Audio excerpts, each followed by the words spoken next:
गुरुवार व्रत की पूरी कथा सुनने से मिलेंगे देव बृहस्पति की कृपा। गुरुवार व्रत कथा, बृहस्पतिवार व्रत कथा। कथा के अनुसार प्राचीन काल की बात है। किसी राज्य में एक बड़ा प्रतापी और दानी राजा राज करता था। वह हर गुरुवार को व्रत रखकर दीन दुखियों की मदद करके पुण्य प्राप्त करता था, परंतु ये बात उसकी रानी को अच्छी नहीं लगती थी। वह न तो व्रत करती थी और न ही दान पुण्य में विश्वास रखती थी। इतना ही नहीं, वह राजा को भी ऐसा करने से मना करती थी। एक समय की बात है, राजा शिकार खेलने के लिए वन गया। घर पर रानी और दासी थी। उसी समय गुरु बृहस्पति देव साधु का रूप धारण कर कर राजा के दरवाजे पर भिक्षा मांगने आए। साधु ने जब रानी से भिक्षा मांगी तो वह कहने लगी, साधु महाराज, मैं इस दान और पुण्य से तंग आ गई हूँ। आप कोई ऐसा उपाय बताइए जिससे कि सारा धन नष्ट हो जाए और मैं आराम से रह सकूं। इतना सुनकर बृहस्पति देव ने कहा, हे देवी, तुम बड़ी विचित्र हो। संतान और धन से कोई दुखी होता है? अगर अधिक धन है तो इसे शुभ कार्यों में लगाओ, कुंवारी कन्याओं को विवाह कराओ, विद्यालय और बाग बगीचे का निर्माण कराओ, जिसे तुम्हारे दोनों लोग सुधरेंगे। परंतु साधु की इस बातों से रानी को खुशी नहीं हुई। उन्होंने कहा कि मुझे ऐसे धन की आवश्यकता नहीं है जिसे मैं दान दूं और जिसे संभालने में मेरा सारा समय नष्ट हो जाए। तब साधु ने कहा, अगर तुम्हारी ऐसी इच्छा है तो मैं जैसा तुम्हें बताता हूँ तुम वैसा ही करो। गुरुवार के दिन तुम घर को गोबर से लीपना, अपने बालों को पीली मिट्टी से धोना, राजा से हजामत बनाने को कहना, भोजन में मांस मदिरा का प्रयोग करना, कपड़े धोबी के यहाँ धुलने को देना। इस प्रकार 7 बृहस्पतिवार करने से तुम्हारा समस्त धन नष्ट हो जाएगा। इतना कहकर साधु के रूप में बृहस्पति देव अध्यर्वास हो गए।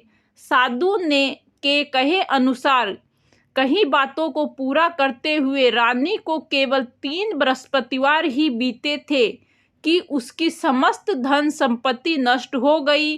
भोजन के लिए राजा का परिवार तरसने लगा।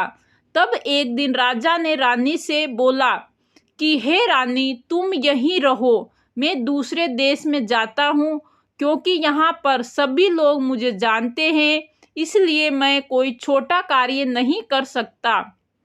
ऐसा कहकर राजा दूसरे देश चला गया।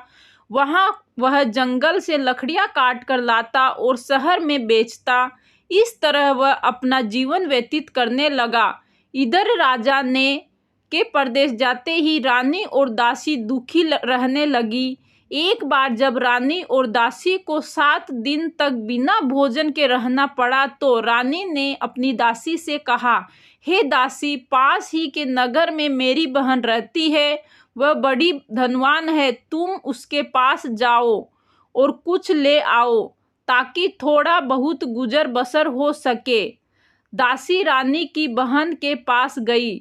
उस दिन गुरुवार था और रानी की बहन उस समय बृहस्पतिवार व्रत की कथा सुन रही थी। दासी ने रानी की बहन को अपनी रानी का संदेश दिया, लेकिन रानी की बड़ी बहन ने कोई उत्तर नहीं दिया। जब दासी को रानी की बहन से कोई उत्तर नहीं मिला तो वह बहुत ही दुखी हुई और उसे क्रोध भी आया। दासी ने वापस आकर रानी को सारी बात बता दी। ये सुनकर रानी ने अपने भाग्य को कोसा। उधर रानी की बहन ने सोचा कि मेरी बहन की दासी आई थी, परंतु मैं उससे नहीं बोली, इससे वह बहुत दुखी हुई होगी। कथा सुनकर और पूजा समाप्त करके वह अपनी बहन के घर आई और कहने लगी, ए बहन, मैं बृहस्पतिवार का व्रत कर रही थी। तुम्हारी दासी मेरे घर आई थी, परंतु जब तक कथा होती है तब तक न तो उठते हैं और न ही बोलते हैं, इसलिए मैं नहीं बोली। बताओ दासी, क्यों आई थी? रानी बोली, बहन, तुमसे क्या छिपाऊं, हमारे घर में खाने तक को अनाज नहीं है। ऐसा कहते कहते रानी की आंखें भर आई। उसने दासी समेत पिछले 7 दिनों से भूखे रहने की पूरी बात अपनी बहन को बता दी। रानी की बहन बोली, देखो बहन, भगवान बृहस्पति देव सबकी मनोकामनाओं को पूर्ण करते हैं। देखो, शायद तुम्हारे घर में अनाज रखा हो। पहले तो रानी को विश्वास नहीं हुआ, पर बहन के आग्रह करने पर उसने अपनी दासी को अंदर भेजा तो उसे सचमुच अनाज से भरा एक घड़ा मिला। ये देखकर दासी को बड़ी हैरानी हुई। दासी रानी से कहने लगी, हे रानी, जब हमको कोई भोजन नहीं मिलता तो हम व्रत ही करते हैं, इसलिए क्यों न इनसे व्रत और कथा की विधि पूछ ली जाए ताकि हम भी व्रत कर सके। तब रानी ने अपनी बहन से बृहस्पतिवार व्रत की बारे में पूछा। उसकी बहन ने बताया, बृहस्पतिवार के व्रत में चने की दाल और मुनक्का केले की जड़ में अर्पित करे तथा दीपक जलाए, व्रत कथा सुने और पीले भोजन ही करे और पीले वस्त्र ही पहने।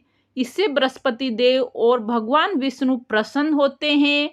व्रत और पूजा की विधि बताकर रानी की बहन अपने घर को लौट गई। 7 दिन के बाद जब गुरुवार आया तो रानी और दासी ने व्रत रखा। वह गुड़साल में जाकर चना और गुड़ लेकर आई। फिर उसने केले की जड़ तथा विष्णु भगवान की पूजा की।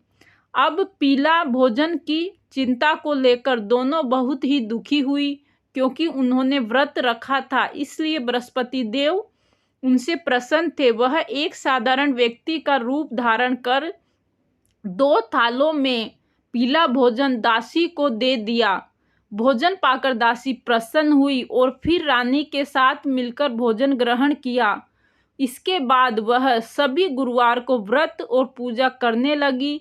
बृहस्पति देव की कृपा से उसके पास फिर से धन संपत्ति आ गई, परंतु रानी फिर से पहले की तरह आलस करने लगी। तब दासी बोली, देखो रानी, तुम पहले भी इस प्रकार से आलस करती थी। तुम्हारे धन रखने में कष्ट होता था, इस कारण सभी धन नष्ट हो गया, और अब जब देव बृहस्पति की कृपा से धन मिला है तो तुम उन्हें फिर से आलस होने लगा है।